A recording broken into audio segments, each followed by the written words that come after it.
ስንቱ እንደ ጎመን ተቀረደደ፣ ስንቱ እንደ ሽንኩርት ተከተፈ፣ ስንቱ በተኛበት እሳት ተለቀቀበት፣ እየተመረጠ ኦርቶዶክሱ ታረደ። ባካችሁ ይሄን ድምጽ የምትሰሙ እባካችሁ ጭካኔያችን ይቆም። ቅድስት ሀገር ኢትዮጵያ ናት ያለች፣ በጎ ሀገር ኢትዮጵያ ናት ያለች። በእውነት ሀገር እግዚአብሔር ናት ኢትዮጵያ፣ ምዕራፈ ቅዱሳን ናት ኢትዮጵያ። ዓለም እንዲህ ናት ዛሬ። ዓለም የምትፈልገው ነፍሰ ገዳዩን ነው። ዓለም የምትፈልገው አሳዳጁን ነው። ዓለም የምትፈልገው ደም አፍሳሹን ነው። ዓለም የምትፈልገው ንጹሑን ሰው የሚገድለውን ነው። ከምንገዳደልበት መንፈስ እንውጣ። እርስ በርስ ከምንሳደድበት መንፈስ እንውጣ። ከሐሜት እንውጣ፣ ከቂም እንውጣ፣ ከዘረኝነት መንፈስ እንውጣ። እኛ ከሚጠፋው ከሚበሰብሰው ከሚሞተው ዘር አይደለም የተወለድነው፣ ከማይጠፋው ከማይበሰብሰው ከያው ዘር ከክርስቶስ ነው የተወለድነው። በሰማዕትነት የተጠሩትን ክርስቲያኖች እናስባቸዋለን። እዚህ ላይ የታረሙትን እናስባለን።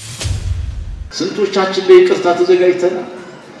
ስንቶቻችን የይቅርታ ልቦና አለን? ይቅርታን ለመላበስ ተዘጋጅተናል? የይቅርታ ሰዎች ለመሆን ራሳችንን አዘጋጅተናል? ይቅር ባዮች ነን ነውስ? ሁልጊዜ ብቻ እኛ የእሱን ይቅርታ ነው የምንናፍቀው?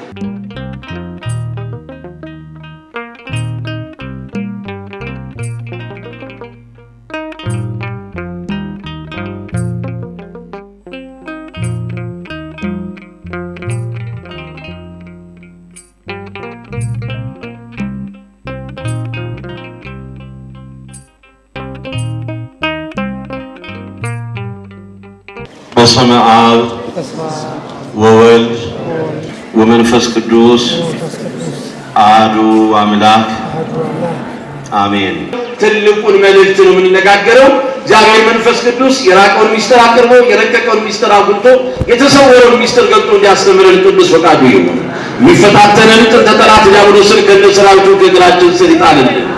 ወንሕነሰ ንፄዋ በክርስቶስ ወንሰብክ ወቱ ስቁረ ይላል ታላቁ ሊቅ የተናገረው ቃል ነው። ብርሃነ ዓለም ቅዱስ ጳውሎስም ይህን ቃል መልሶ ተናግሮታል። ይህን ቃል ወደ አማርኛው እንለውጠዋለን፣ አብረን እናገራለን። እኛ ግን በሉ ክርስቲያኖች ሁላችሁም እዚህ የምህረቱ አደባባይ የተቀደሰው ተራራ ላይ ያላችሁ ይሄን እውነት ምስክርነት እንድትሰጡ በመድኃኔዓለም ስም ጠይቃለሁ። እኛ ግን በሉ ክርስቶስን እንጠራለን፣ ስቅለቱንም እንሰብካለን። ማንን እንጠራለን? እኛ ክርስቶስን እንጠራለን፣ ስቅለቱንም እንሰብካለን። ስለዚህ ዛሬ ክርስቶስ በዚህ አለ በዛ አለ ለሚሉት እንግዳ አይደለም ማለት ነው። ለእኛ እንግዳ አይደለም። ምናልባት ብዙዎች ሳይገባቸው ብዙ ነገር ሊናገሩ ይችላሉ። ባልዋሉበት፣ ባልተረዱበት፣ ባልገባቸው መንገድ ይህንን ሐዋርያው እንደገለጸው ሊቁም እንደተናገረው ወንሕነሰ ንፄዋ በክርስቶስ ወንሰብክ ቦቱ ስቁል አለ። እኛ ግን ያለው ክርስቶስን እንጠራለን አለና ስቅለቱንም እንሰብካለን አለ። በቃል መነገሩ በልብ መታሰቡ ከፍ ከፍ ይበልና የአምላካችን የመድኃኒታችን የኢየሱስ ክርስቶስን ጥንተ ስቅለቱን ይህቺ ሐዋርያዊቷ ኦርቶዶክሳዊት ተዋሕዶ ቤተክርስቲያን አስባ የምትውለው መጋቢት 27 ቀን እንደሆነ ይታወቃል። ዘመኑ ዘመነ ማርቆስ ነው። ወርወራ መጋቢት ነው። ዕለቱ ዓርብ ነው። ዓመተ ምሕረቱ በ33 ዓመተ ምሕረት ነው። በማእከለ ምድር ቀራንዮ ክንድ ከስንዝር ከምድር ወደ ሰማይ ከፍ ብሎ የኔና የእናንተ አምላክ መድኃኔ ዓለም ኢየሱስ ክርስቶስ ዕርቃኑን የተሰቀለባት ዕለት ያቺ ናት። መጋቢት 27 ቀን አስተውሉ። ጥንተ ስቅለቱ የሚታሰበው ያኔ ነው። ዛሬ ግን ጥቅምት 27 ላይ ወደዚህ አምጥቶ ማክበሩ የአምላካችን የመድኃኒታችን የኢየሱስ ክርስቶስን በዓለ ስቅለት ለምን አስፈለገ?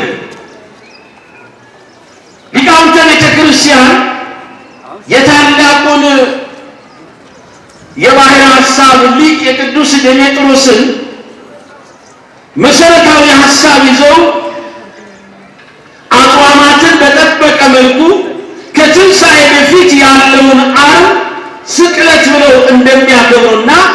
መጋቢት 27 ቀን ሁል ጊዜ በአብይ ጾም ላይ ስለሚሆን ያ ደግሞ ሐዘን እንጂ ደስታ የማይገለጽበት የአምላካችን የመድኃኒታችን የኢየሱስ ክርስቶስን መከራ መስቀሉ የሚታሰብበት ነው።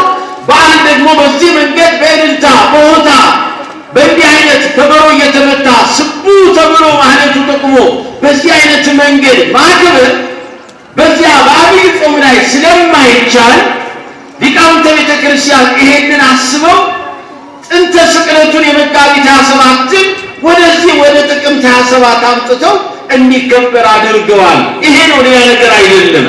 በዚህ መንገድ ቤተ ክርስቲያን የዚህ የሥርዓት ባለቤት ናትና ሥርዓቱንም ጠብቀን እንድንሄድ ቀኖናው ሥርዓቱን ትውፊቱን ዶግማውን እንዳንጥስ ይሄ የተደነገገ የተሰራ ሥርዓት ነው። ይሄንን ሰጥተውልን አብድተውልን ሄደዋል። ስለዚህ ነው እንግዲህ ዛሬ የምንነጋገረው ስለ አምላካችን ስለ መድኃኒታችን ስለ ኢየሱስ ክርስቶስ ስቅለቱን ነው የምናወሳው። ወለነሰን ጽዋህ ክርስቶስ እኛ ግን ክርስቶስን እንጠራለን አለ።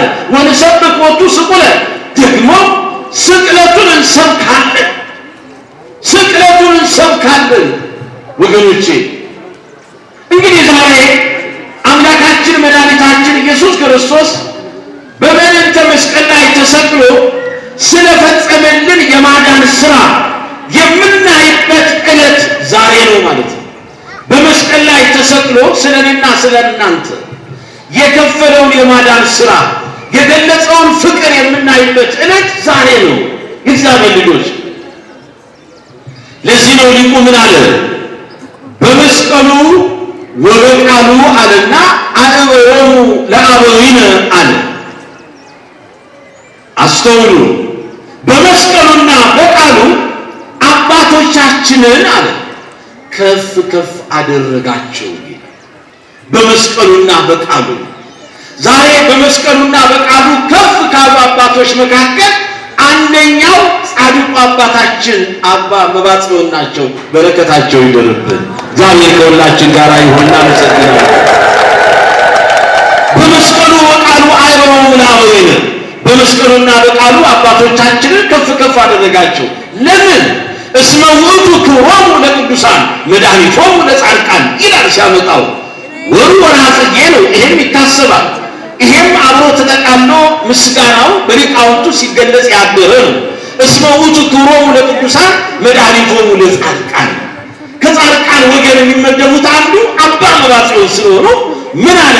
የቅዱሳን ክብራቸው የጻድቃን መድኃኒታቸው ይሄ መስቀሉ ነው እያለ ቅዱስ ያሬድ የደረሰውን ድርሰት ሊቃውንቱ ሲያመሰጥሩ አድረዋል። በዝማሬው ሲገለጽ አድረዋል። እስመ ውእቱ ክብሮሙ ለቅዱሳን መድኃኒቶሙ ለጻድቃን። ለምን? በመስቀሉና በቃሉ ከፍ ከፍ ስላደረጋቸው። እነሱም የቃሉ ምስጢር የመስቀሉ ፍቅር ቅዱሳን በልባቸው ስለታተመ ይሄንን እውነት ይዘው ለዓለም ሁሉ ገልጸዋል። ከመስቀሉ ፍቅር የሚለያቸው ማንም እንደሌለ የመስቀሉ ፍቅር በክርስቶስ የተገለጸ ነው። ስለዚህ ሐዋርያው እንደዚህ ነው፣ ከክርስቶስ ፍቅር ማን ይለየናል? እሱ ለእኛ የገለጸውን ፍቅር ወንጌላዊው ሐዋርያው ቅዱስ ዮሐንስ ወልደ ነጎድጓድ በአካለ ሥጋ ከእግረ መስቀሉ ስር ተገኝቶ ያየውን የክርስቶስን መከራ መስቀል ሲገልጽና ፍቅሩ ሲናገር አልሞት የአቢ ወይ ስም ፍቅር አለ።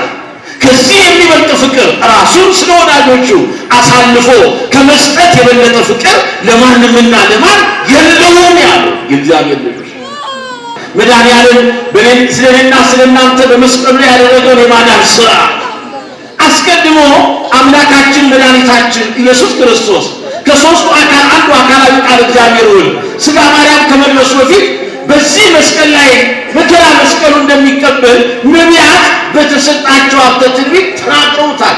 ነቢየ እግዚአብሔር ቅዱስ ኢሳይያስ አስቀድሞ በትንቢቱ እንደተናገረው በትንቢተ ኢሳይያስ ምዕራፍ 53 ላይ ከቁጥር 4 እስከ 5 እንደተናገረው ወውእቱሰ ነሥአ ደዌነ አለ ወጾረ ሕማመነ ወበእንቲአነ ሐመ ወውእቱሰ ቆስለ በእንተ ኃጢአትነ አለና ወአቤ በእንተ ጌጋይነ አለ ትዕምርተ ሰላምነ ወበቁ ስለዚያው ኃይሉን እያለ ያመጣዋል። በእውነት ደዌያችንን ተቀበለ ሕመማችንንም ተሸክሟል ካለ በኋላ እርሱ ግን ስለ መተላለፋችን ቆሰለ። ስለ በደላችንም ደቀቀ፣ የደህንነታችንን ተግሣጽ በእርሱ ላይ ነበረ አለና በእርሱም ቁስል እኛ ተፈወስን አለ። ይህችን ቃል በሉ እስኪ። በእርሱም ቁስል አይሰማም፣ እኛ ተፈወስን። በቁስሉ የፈወሰን መድኃኔዓለም ይክበር ይመስገን፣ እናመሰግነዋለን። ሊቀ ሐዋርያት ቅዱስ ጴጥሮስን ይህንን የመስቀሉን የማዳን ሥራ ሲገልጽ ይሄ እውነት የገባው ሐዋርያ ሲናገር ምን አለ መሰላችሁ? ወገኖቼ ክርስቲያኖች፣ ወበእንተ ኃጣውኢነ ውእቱ ተሰቀለ ዲበ ዕፀ በሥጋሁ አለ። እርሱ መድኃኔዓለም፣ እርሱ ፈጣሪያችን፣ እርሱ አምላካችን ኢየሱስ ክርስቶስ ስለኛ ኃጢአት አለ።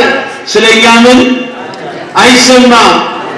ስለኛ ጽድቅ አይደለም፣ ስለኛ መልካምነት አይደለም፣ ስለኛ በጎነት አይደለም፣ ስለኛ ቅድስና አይደለም፣ ስለኛ ኃጢአት፣ ስለኛ በደል፣ ስለኛ መተላለፍ፣ ለእግዚአብሔር የማይመች ማንነት የሰው ልጅ ለ5500 ዘመን ነበረው። ስለዚህ በደል፣ ስለዚህ ኃጢአት፣ ስለኛ ኃጢአት አለ በሥጋው በእንጨት ላይ ተሰቀለ። አንደኛ ጴጥሮስ ምዕራፍ 2 ቁጥር 4። ሊቁ ቅዱስ ያሬድ ደግሞ እንዲህ አለ፣ ተሰቅለ ወሐመ ቤዛ ኩሉ ሆነ አለ። ተሰቀለ አለና ታመመ፣ መከራ ተቀበለ፣ የሁሉም ቤዛ ሆነ። የሁሉም ቤዛ ሆነ። እንግዲህ ዛሬ እንደ ቅዱስ ዮሐንስ ወልደ ነጎድጓድ እሱ በአካለ ሥጋ ነው ቀራንዮ የተገኘው። ወገኖቼ አሁን ያለነው ይሄ ቀራንዮ ነው። የት ነው ያለነው? እስኪ በሉ ሁላችሁ ህሊናችሁ ሰብስቡ። የት ነው ያለነው? አይሰማም። ቀራንዮ ቤተ ክርስቲያን ያለነው። ቀራንዮ እንዲህ ከፍ ያለች ስፍራ ነች፣ ከሮብታማ ስፍራ ነች። እንዲህ ከስፍራ ሁሉ ተለይታ የምትታይ ቦታ ነች ቀራንዮ። አሁን ያለነው ቀራንዮ ነው። ቀራንዮ ለመምጣት ደግሞ ለመድረስ ውጣ ውረድ አለው። ቀራንዮ እስኪደረስ መከራ አለው። ቀራንዮ ከተደረሰ በኋላ ፍጻሜ ነው፣ አክሊል ነው። ቀራንዮ ላይ የክርስትና መጀመሪያው ከቤተልሔም መደምደሚያው ቀራንዮ ነው። ጅማሬው ቤተልሔም ነው፣ ፍጻሜው ቀራንዮ ነው። ዛሬ ያለነው ቀራንዮ ነው። ለዚህ ነው እጅግ ቀራንዮ እንድናስብ መዝሙረኛው ምን አለ መሰላችሁ? መኑ ያዕርግ ውስተ ደብረ እግዚአብሔር አለ፣ ወመኑ ይቀውም ውስተ መካነ መቅደሱ አለ። ወደ እግዚአብሔር ተራራ ማን ይወጣል? በቅድስናው ስፍራ ማን ይቆማል? ዛሬ እንደ በደላችን እንደ ኃጢአታችን እንደ መተላለፋችን ሳይመለከት መድኃኔዓለም ቀራንዮ ላይ አቁሞናል፣ እሱን እያሰብን። ስለዚህ አሁን እንደ ቅዱስ ዮሐንስ ወልደ ነጎድጓድ ልክ እንደዚያ ዘመን እንደ መጋቢት 27 እንደ ዘመነ ማርቆስ ተመልከቱ፣ እንደ ዕለተ ዓርብ እንደ 33 ዓመተ ምህረት መድኃኔዓለም ኢየሱስ ክርስቶስ እርቃኑን በመስቀል ላይ እንደተሰቀለ ሆኖ ያን ጊዜ እንደታየው ዛሬም እርሱ መድኃኔዓለም ኢየሱስ ክርስቶስ በፊታችን እንደተሰቀለ ሆኖ ተስሏልና ይሄን ልብ አድርገን ቀራንዮ ነው ያለነው ንበል። ዮሐንስ ወልደ ነጎድጓድ በአካለ ሥጋ ቀራንዮ ተገኝቷል። ዛሬ እኔና እናንተ ደግሞ በእግረ ልቦና ቀራንዮ እንሄዳለን። እስኪ አሁን ቀራንዮ የሄደ ሰው እኮ ምንም አያስብም። አሁን ልባችሁን ግልጥ አድርጉና ህሊናችሁን ሰጣችሁ ቀራንዮ ነው ያለሁት። አቤት ያን ጊዜ ያንዬ መከራው ከእግረ መስቀሉ ስር እንዳለን እንረዳ። የመስቀሉ ፍቅር በልባችን ይታተም። እርሱ አምላካችን መድኃኒታችን ኢየሱስ ክርስቶስ ለእኔና ለእናንተ የገለጸውን ያንን የመስቀሉን ፍቅር ያ የማዳኑ ኃይል በልባችን ይታተም። ይሄ እውነተኛ የማዳኑ ኃይልና ፍቅር በህሊናችን እናመላልሰው። ክርስቲያን ሌላ ትምክህት የለም። ምናልባት ዛሬ በብዙ መንገድ መስቀሉ በእኔና በእናንተ እየተገለጸ ነው። ይሄ ክርስትናው መገለጫ ነው። አልጋ በአልጋ እንዳይመስላችሁ ክርስትና ወገኖቼ። ሊያገለግለኝ የሚሆን ሊከተለኝ የሚሻ መስቀሉን ተሸክሞ ይከተል ነው የተባለው። ለእኛ ለእናንተ የተሰጠን መስቀል አለ። ዛሬ በተለይኛ ኦርቶዶክሳውያን በመስቀል ላይ ያለ ነው። ይህች ቤተክርስቲያን ሁሌ መስቀል ላይ ናት። ለዚህ ነው መከራ እኮ ከእሷ የማይልቀው። ለዚህ ነው በመከራ ውስጥ እየተመላለስን ያለነው። ጆሮአችን ዛሬ ስንት ሰማ፣ ዓይናችን ስንት አየ፣ ስንቱ እንደ ጎመን ተቀረደደ፣ ስንቱ እንደ ሽንኩርት ተከተፈ፣ ስንቱ በተኛበት እሳት ተለቀቀበት፣ እየተመረጠ ኦርቶዶክሱ ታረደ። እስመ በእንቲአሁ ይቀትሉነ ኩሎ አሚረ ወኮልነ ከመ አባግ ዘይጠብሑ። ከዚህ የበለጠ መስቀል የት አለ? ስላንተ ቀኑ በሙሉ እንገደላለን፣ እንደሚታረዱ በጎች ተቆጠርን አለና ሐዋርያው ሲመልስ በወደድከን በአንተ ግን አለ ተሸናፊ ናቸው ሲሉን በአንተ ግን ከአሸናፊዎች እንበልጣለን። ክብር ምስጋና ለመድኃኒዓለም ይሁን። እግዚአብሔር ልጆች ይሄ እውነት ሊገባን ግድ ነው።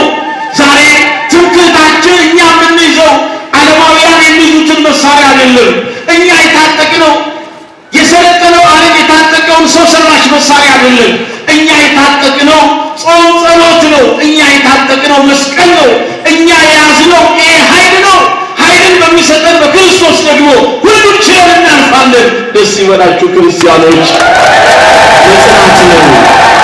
ስለዚህ ዛሬም ትምክህታችን፣ ዛሬም ጽናታችን፣ ዛሬም አምባችን፣ ዛሬም አድራሻችን፣ ዛሬም ኃይላችን፣ ዛሬም መድኃኒታችን መስቀሉና በመስቀል ላይ የዋለው መድኃኒዓለም ነው። ሐሰት እውነት እናመስግን። ስለዚህ ዛሬ ማንን እንጥራ? ክርስቶስን እንጠራለን። ማንን እንስበክ? ስቅለቱን እንሰብካለን። እንግዲህ ሕማማተ መስቀሉን ልናስብ ነው። በእግረ ልቦና ቀራንዮ ሄደናል። ሄዳችኋል? ቀራንዮ ናችሁ።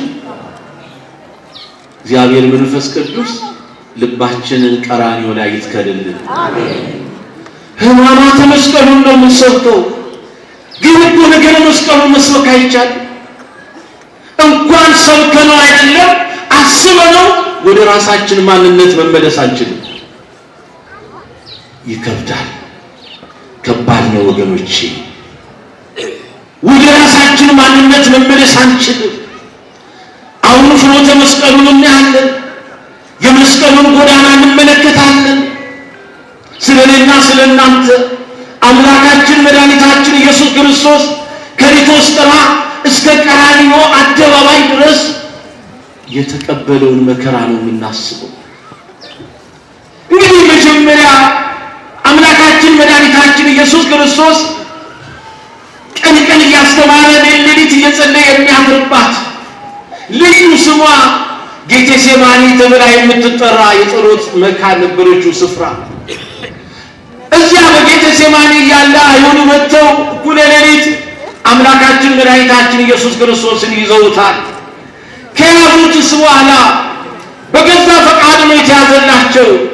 65 ጊዜ ሊቀ ካህናቱ ግቢ እስኪደርስ ድረስ ከጌቴሴማኒ ጀምረው ክርስቶስን አምላካችን መድኃኒታችን ኢየሱስ ክርስቶስን ጣሉት።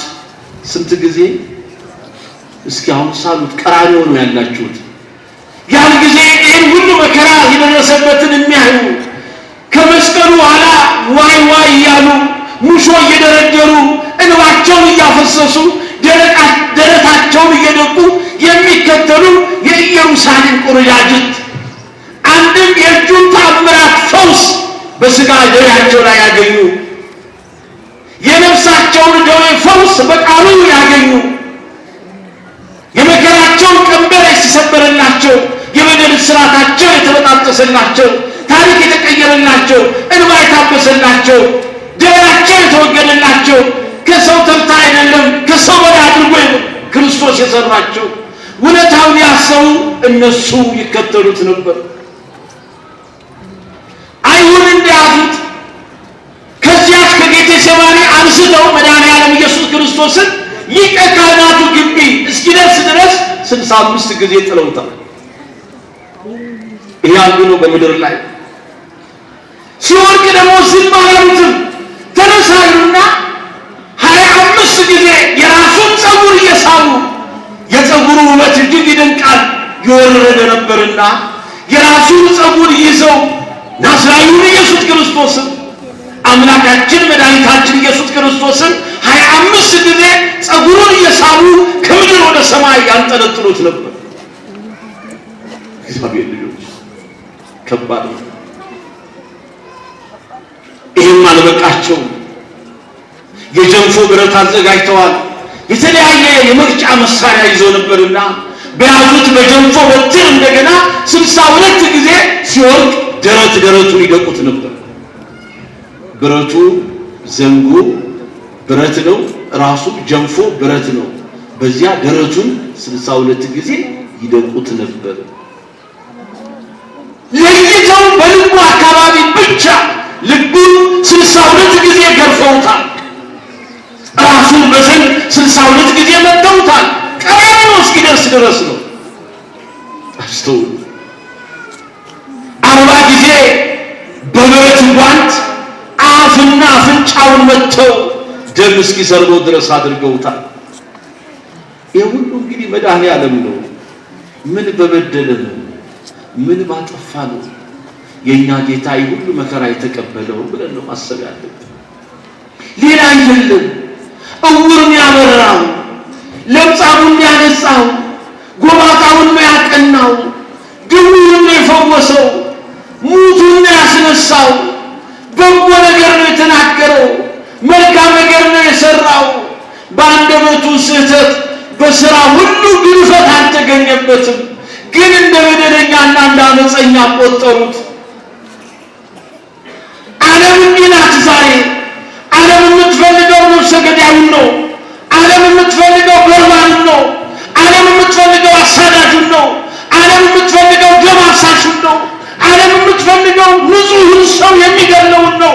ይሄ ዓለም ጠባይ ነው። የክርስትና ጠባይ ግን ይህ አይደለም። ስለዚህ ዛሬ እኔና እናንተ በዓለም ውስጥ ነን ያለነው። ዓለም ደግሞ ክርስትናውን አትወድም። በተለይ እኔና እናንተ የኦርቶዶክስ ተዋሕዶ እምነት ከዓለም ጠባይ ጋር ስሪታችን አንድ አይደለም። ለዓለም የተመቻቸን አይደለንም። እኔና እናንተ የተመቻቸነው ለሚጠፋው ሳይሆን ለማይጠፋው፣ ለምድራዊ ሳይሆን ለሰማያዊው፣ ለጊዜያዊ ሳይሆን ለዘላለማዊ ነው። ምክንያቱም ዘአኮብ በዚህ ሀገር ዘይነብር አላንተ ትመጽእ መንግሥተ ነአስስ። ዛሬ በዚህ የምትኖር ሀገር ስለሌለችን እምንናፍቃት ሀገር አለችን። ስለዚህ መንግሥተ ሰማያትን የናፈቁ አባ መባጽዮን፣ መንግሥተ ሰማያትን የናፈቁ አቡነ ተክለ ሃይማኖት፣ መንግሥተ ሰማያትን የናፈቀች ክርስቶስ ሰምራ፣ መንግሥተ ሰማያትን የናፈቁ አቡነ ኪሮስ የእነዚህ ቅዱሳን ልጆች ገና አይዟችሁ እግዚአብሔር አለ። ምንም አትሆኑ ወገኖች። ዛሬ ላይ ያለው የጨለመው ይበራል፣ መከራው ያልፋል። ግድ ይል። ስለዚህ ይሄንን አምላክ 40 ጊዜ በብረቱ ጓንት አፍና አፍንጫውን ደም እስኪሰርበው ድረስ አይሁድ መቱት ይላል። የሚደንቅ ሌላ አለቃ ብሏቸው 42 ጊዜ የእጅ ጣቱን አንጓውን ተመልከቱ። ይሄ የእጅ ጣቱን አንጓ ማለት ነው። 42 ጊዜ የእጅ ጣቱ እስኪደቅ እስኪሰበር ድረስ በድቡልቡል ብረት መቱት እዛው ላይ። አቤት መድኃኔዓለም ስንቱ ይችላል።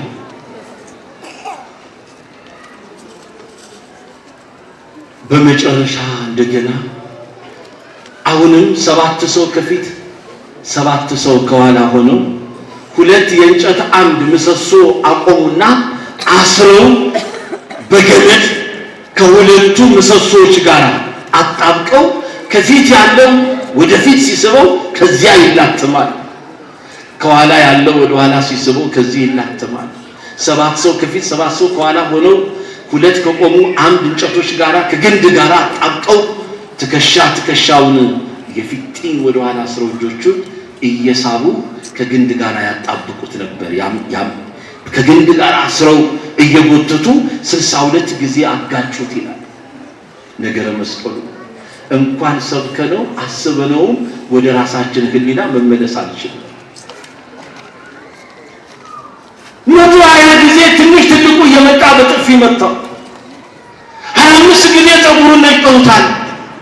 በመጨረሻ 73 ሱጥረት አዘጋጁ የብረት 300 የብረት እሾህ አዘጋጁ። የብረት አክሊል ቁመቱ ክንድ ከስንዝር የሚሆን አዘጋጁ። ባለ 4 ማዕዘን 73 ችንካር ያለውን አክሊል አመጡና በብረት መዶሻ በአናቱ ላይ ደፉበት። ምን ይመስላችኋል? ይሄ ሁሉ መከራ ያለበት በብረት መዶሻ 73 የብረት ችንካር ያለበትን አምጥተው አክሊል በአናቱ ላይ ደበደቡት እንዲገባ። የአንዱ በመሃል አናቱ የገባው በደረቱ በስቶ ወጣ። አቤት አንድዬ እንኳን ሰብከነው አስበነው መቆም አንችልም። መስቀል እግዚአብሔር ልጆች ይህን ካደረጉ በኋላ በመዘባበት የለበሰውን ልብስ ገፈፉት፣ እርቃኑን በእርጥብ እንጨት ላይ አጋደሙ። ከዚያ 5 ሚስማር አመጡ፣ ሳዶር የተባለውን ቀኝ እጁ ላይ፣ አላዶር የተባለውን ግራ እጁ ላይ፣ ዳናት የተባለውን እንግዲህ አምጥተው 2 እግሮቹ፣ አዴራ በተባለው ሚስማር ራሱን ስበው ከጉንደ መስቀሉ ጋር አጣበቁ። በመጨረሻ ሮዳስ የተባለውን ሚስማር አምጥተው ደረቱን ከጉንደ መስቀሉ ጋር ደርበው በዚያ ቸነከሩት፣ ሰቀሉት። በኪዩዎ ወላህዎ እለታፈቀሩዎ። እንግዲህ የምንወደው ካለን የምናፈቅረው ካለን በዚህ መንገድ ምን እናደርጋለን?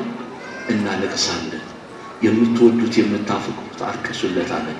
ይሄን አድርገው ሳዶር፣ አላዶር፣ ዳናት፣ አዴራ፣ ሮዳስ ተባሉት ሚስማር ቸንክረው በመስቀል ላይ አዋሉት። ለዚህ ነው ሐዋርያው ወንጌላዊው ቅዱስ ዮሐንስ ወልደ ነጎድጓድ እምከመ ተለአልኩ እምድር እስህብ ኩሎ ሀቤ። ይደንቃል እኛ በበደል በኃጢአት ተለይተን እርሱ ግን በጽድቅ ወደ ራሱ ጠራን አለ። በመስቀሉ አቀረበን አለ። እሱ ከፍ አለና በመስቀል ላይ ዋለ። እኛን ደግሞ የራቅነውን ወደ ራሱ በረድኤት አቀረበን፣ በልጅነት ጸጋ አቀረበን። ያጣነውን ሰላምና ፍቅር ሊሰጠን ወደ ራሱ ጠራን በመስቀል ላይ። ወገኖቼ ዓለም ወደ ሞት ነው የምትጠራን። ዛሬ የጠራን መድኃኔዓለም ሐዘነ ሞት ከይጼዋኒ እንዳለው አባ ጊዮርጊስ ዘጋስጫ የሞት ሐዘን ዜና ዛሬ ጠራኝ እንዳለው ዛሬ በመስቀሉ የጠራን መድኃኔዓለም ነው። በመስቀሉ የተጠራ ክርስቲያን በመስቀሉ ላይ ይሄን እውነት የገለጸውን መድኃኔዓለምን ያስባል። እስኪ አንድ ነገር በሉ፣ በመስቀሉ ነው የተጠራ ነው በሉ ሁላችሁ። እውነት በመስቀሉ ነው የተጠራ ነው በሉ። በመስቀሉ የተጠራ ክርስቲያን በውስጡ መለያየት የለበትም። በመስቀሉ የተጠራ ክርስቲያን ዘር፣ ቋንቋ፣ መደብ፣ ወገን የለውም። በመስቀሉ የተጠራ ክርስቲያን ራሱን ለማን መስጠት እንዳለበት ያውቃል። ለምን መሰላችሁ? በመስቀሉ ያልተገለጸ ነገር የለማ። በመስቀሉ ያልተገለጸ የበጎነት መገለጫ ነገር የለም። በጎ ነገር የምንለው ነገር ሁሉ በክርስቶስ በመስቀል ላይ ተገልጿል። ከዚህ የበለጠ ፍቅር የታለ? ራሱን አሳልፎ መስጠት። እንዲህ አድርጎ ነው የወደደን። ዛሬም ክርስትና እርስ በርስ መሰጣጣት፣ መገዳደል፣ ወንድም ወንድሙን መግደል፣ ማጥፋት፣ ማሳደድ ማለት እንዲህ ሰብአዊነት የጎደለው የዚህ ዓለም ገዢ ሰይጣን ሰራዊቱ አጋንንት እንኳን ከሚሰሩት የክፋት አሰራር ውጪ የሆነ ስራ የሚሰራበት ይሄ ነው። የክርስትና አይደለም። እንደው የሰውነት እንኳን ተርታው ይሄ ነው። ሰው የመሆን መገለጫው ይሄ ነው። ጭካኔ የበዛበት የመስቀሉ ፍቅር ነው የጠራን። በመስቀሉ ላይ አሁን የምናየው ፍቅር አለ። የመስቀሉ ፍቅር የበደሉትን ያጠፉትን መከራ ሁሉ ያደረሱበትን ምን ማለት ነው ንገሩኛ። በመስቀል ላይ ሆኖ መድኃኔዓለም ምን ብሏል? ይጥፋ አለ ወይንስ ምን አለ? ይቅር ነው ያለው እንዴ። ለዚህ ነው እኮ ብርሃነ ዓለም ማኅቶተ ቤተ ክርስቲያን ልሳነ ፍረት ብላ ቤተ ክርስቲያን ስሙን ከፍ አድርጋ የምትጠራለት ሐዋርያው ቅዱስ ጳውሎስ ምን አለ መሰላችሁ? ኩልክሙ ፍጹማን አለ ዘንተ ሀልዩ ለነሂተ ከመ ገብረ ለነ ኢየሱስ ክርስቶስ አለ ቅዱስ ጳውሎስ። አያችሁ እንግዲህ በክርስቶስ ያለው ፍቅር በክርስቶስ ያለው ሐሳብ አለ በእናንተ ውስጥም ሊኖር ግድ ነው አለ። ኩልክሙ ፍጹማን ዘንተ ሀልዩ ለነሂተ ከመ ገብረ ለነ ኢየሱስ ክርስቶስ። በክርስቶስ ያለው ሐሳብ አለ። የትኛው ሐሳብ? ያ ሐሳብ በመስቀል ላይ የነበረው ሐሳብ ልጆቹን ለማዳን ፍጥረቱን ለማዳን ያደረገው ያ ሐሳብ በእናንተ ውስጥ ይሁን አለ። እውነት በመስቀሉ ላይ የነበረው ሐሳብ በእኛ ውስጥ አለ። ይሄን መስቀል ይዘናል። ይሄን መስቀል እንባርክበታለን። ይሄን መስቀል በአንገታችን አንጠልጥለናል። ስለዚህ መስቀልን እንሰብካለን። ግን እኮ እኛ መስቀል አይደለም አልገባንም። እዚሁ ሆኖ መገዳደሉ ያለው፣ እዚሁ ሆኖ መጠፋፋቱ ያለው፣ እዚሁ ሆኖ መካሰሱ ያለው፣ እዚሁ ሆኖ መወነሻሸሉ ያለው መች ገባን? ገና እኮ ነን። አያችሁ ወገኖቼ፣ ሌላው ጋር እንሂድ። ለምንድን ነው ይሄ ሁሉ የሆነብን? ለምን እንዲሆነብን ብለን እናስብ። መመለስ ነው፣ መምጣት ነው። አሁን በመስቀሉ ያለው ይሄ አይዟችሁ፣ በክርስቶስ ኢየሱስ የነበረው ሐሳብ በእናንተ ዘንድ ይሁን አለ። በክርስቶስ ኢየሱስ የነበረው የመስቀሉ ሐሳብ ምን ነበረ? የበደሉትን በደላቸውን አለማሰብ። አይደንቅም? ምን አለ?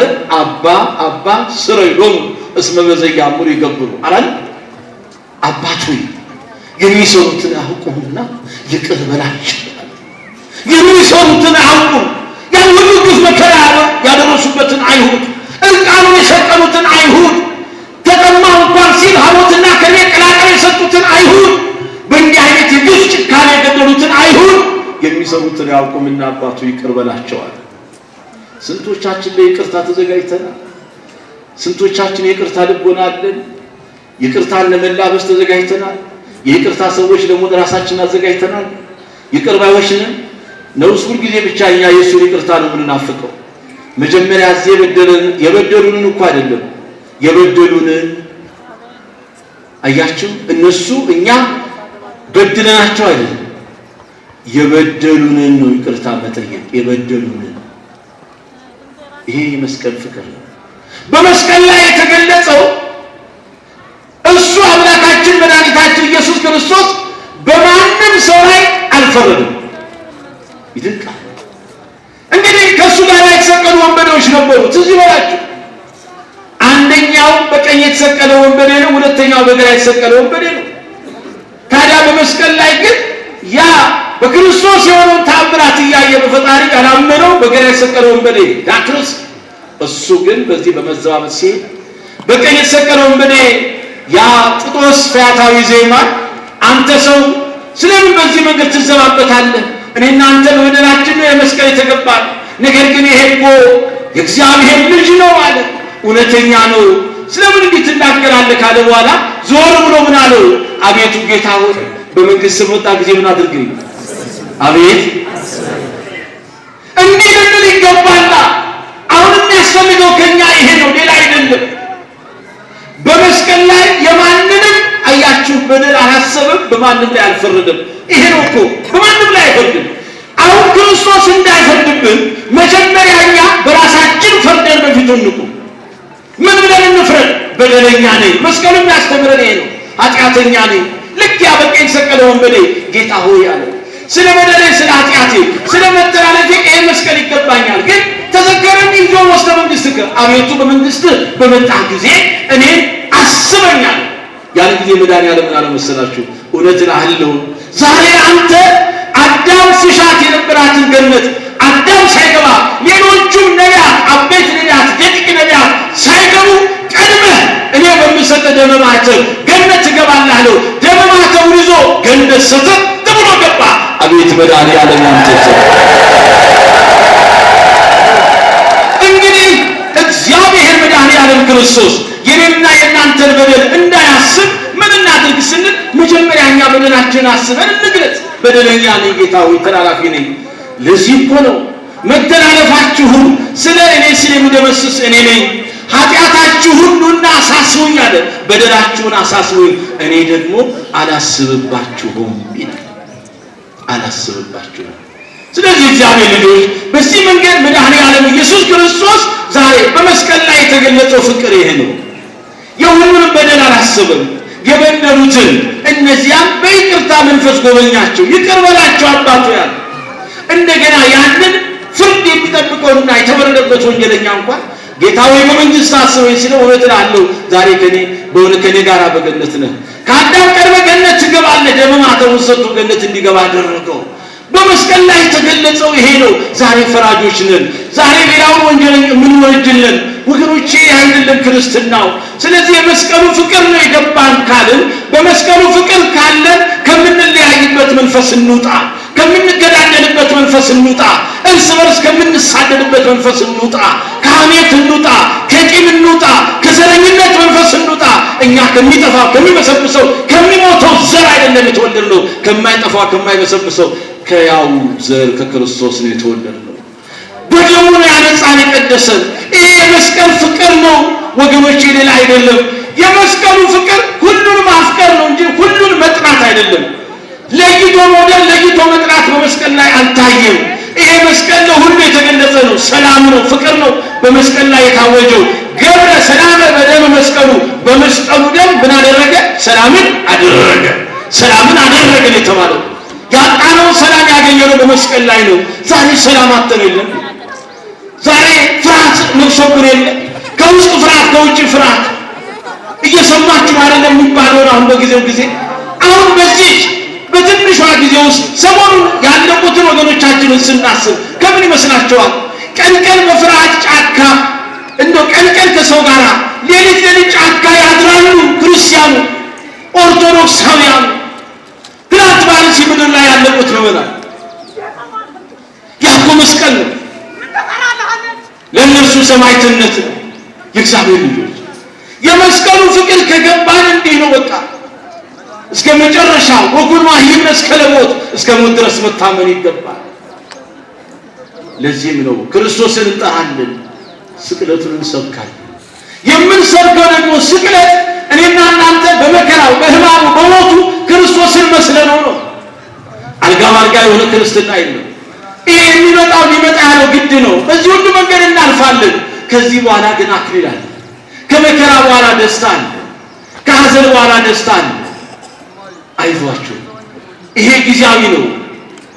ደግሞ በዚህ መንገድ ቅዱሳን ወደውና ፈቅደው ስለ ክርስቶስ መስቀል ራሳቸውን ሰጥተው የመስቀሉ ፍቅር ተስኖባቸው በመከራ ውስጥ እንዴት ራሳቸውን ይሰጡ እንደነበረ ወንጌል ነግረን የለም። የቅዱሳኑ ገድል እኮ የሚያስተምረን ይሄ ነው። የአባ መባጽዮን ታሪክ እኮ ዛሬ አንዱ ይሄ ነው። ገጹ ሙሉ ያሉ ቅድም ሲዘምሩ የነበሩትን ሊቃውንቱን ሰንበት ትምህርት ቤት ደቀ መዛሙርቱን በአንድ በሌላ መንገድ ስናይ ሌላ እኮ የጻድቁ አባታችን የአቡነ መባጽዮን ትልቁ ሚስጥር ዛሬ ጥቅምት 27 ቀን የኔ በዓል በሚከበርበት አንተም አብረህ በዓል እንዲከበር መታሰቢያ እንዲደረግ ፈቅጃለሁ ያለው መድኃኔዓለም ነው። ለምንድን ነው ለእኚህ ቅዱስ ይሄን በረከት የሰጣቸው? እንዲህ ብሎ መድኃኔዓለም ቃል ኪዳን የገባላቸው ብንል አባ መባጽዮን ራሳቸውን ለእግዚአብሔር ሰጥተው በመንፈሳዊ ሕይወት ራሳቸውን ካነጹ በኋላ ሁልጊዜ የሚናፍቁትና የሚለምኑት አንድ ልመና ነበረ። አቤቱ መድኃኔዓለም ፈጣሪ ሆይ ልክ ያኔ በማዕከለ ምድር ቀራንዮ እርቃንህን ተሰቅለህ የተቀበልከውን 13ቱን ሕማማተ መስቀል በዓይኔ እንዲያይና እባክህ ልክ እንደዚያ ቀራንዮ ላይ ሆነ እንደተገለጽከው ዛሬም ልመልከት እያሉ ይጸልዩ ነበር። ማን? አባ መባጽዮን። ልይ ማየት የምፈልገው ትዝ ይበላችሁ ሙሴ ምን ነበር የሚለው? ክብርህን አሳየኝና ይበቃኛል ነበር ሊቀ ነቢያት ሙሴ። አባ መባጽዮን ደግሞ ጥያቄያቸው ምን ነበር?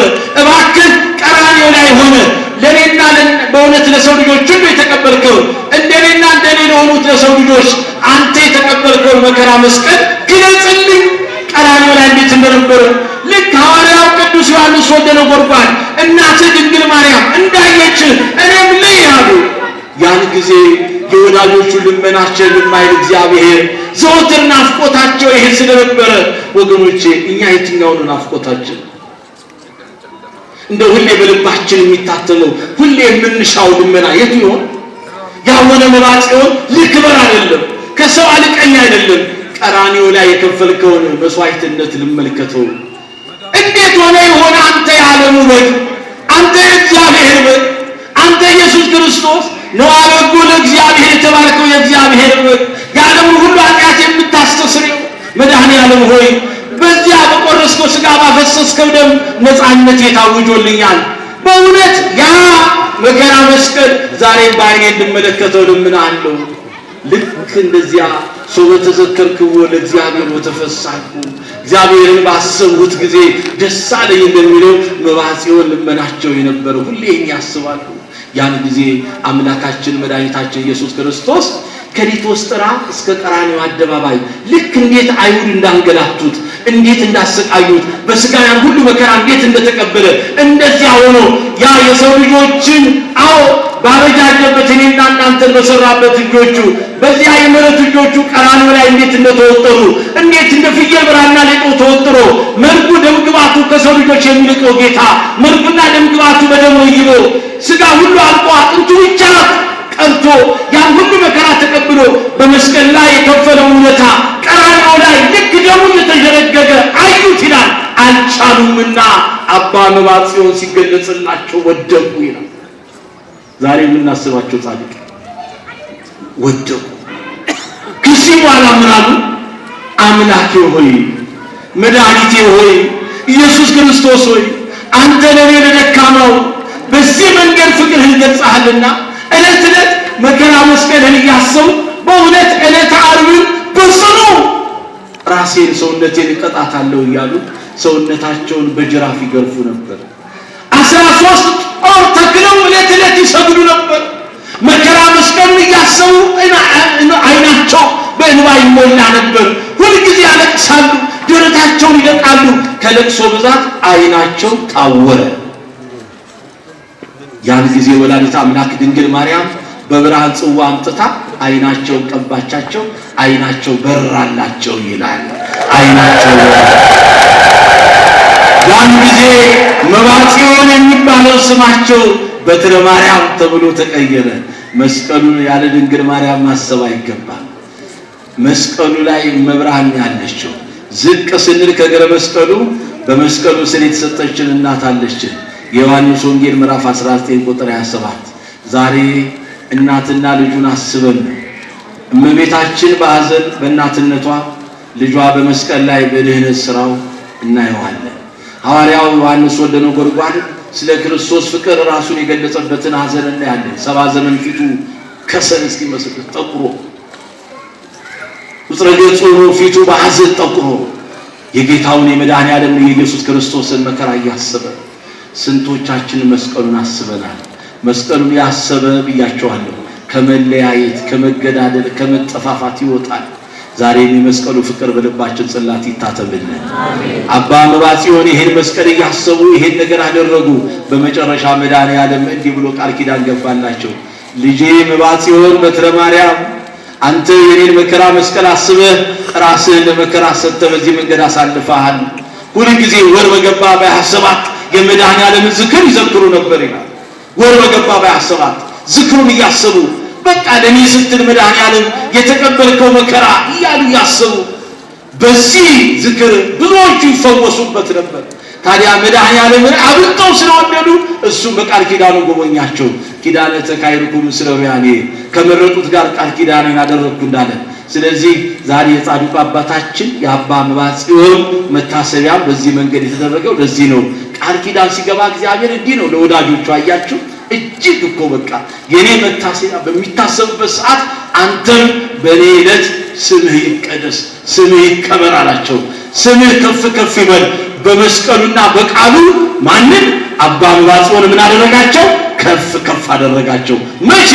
ዛሬ ሁልጊዜ ጥቅምት 27 አብረው ይከብራሉ። ማን? መባጽዮን። የእሳቸው የጸጋ ነው። መድኃኔዓለም የራሱ ክብር ነው። በባህሪው ክብር ነው። በባህሪው ክብር ነው።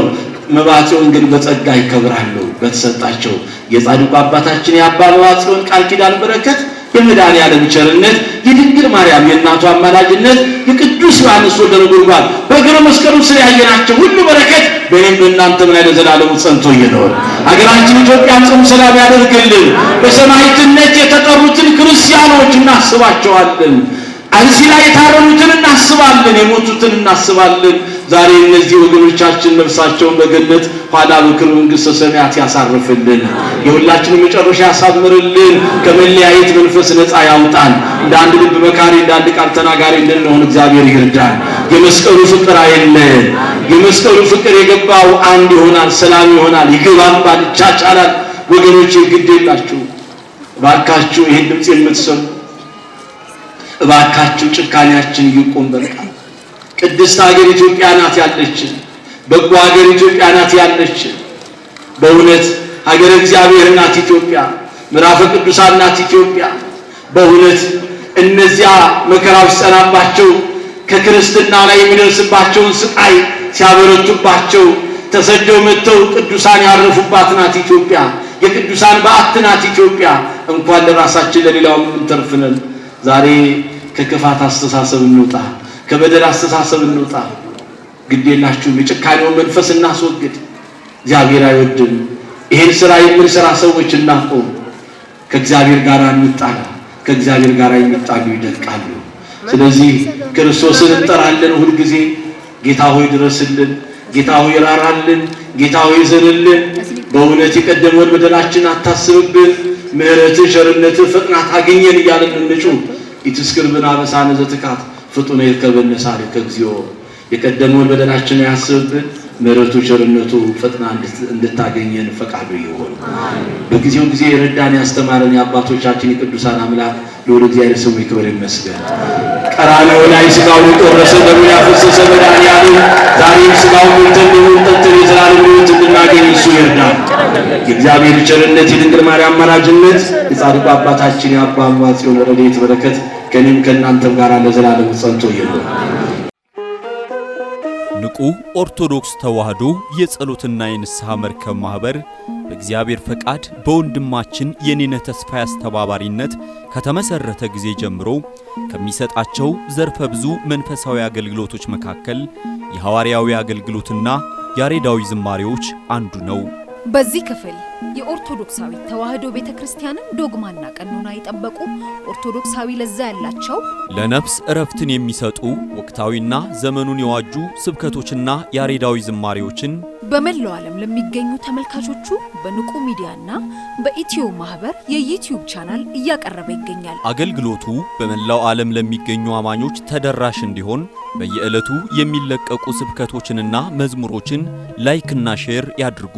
እንዲሁም የዩቲዩብ ቻናላችንን ሰብስክራይብ በማድረግ የዚህ ታላቅ አገልግሎት ባላሻራ ይሁኑ። ንቁ ሚዲያ ርቱ የቤተ ክርስቲያን ልሳን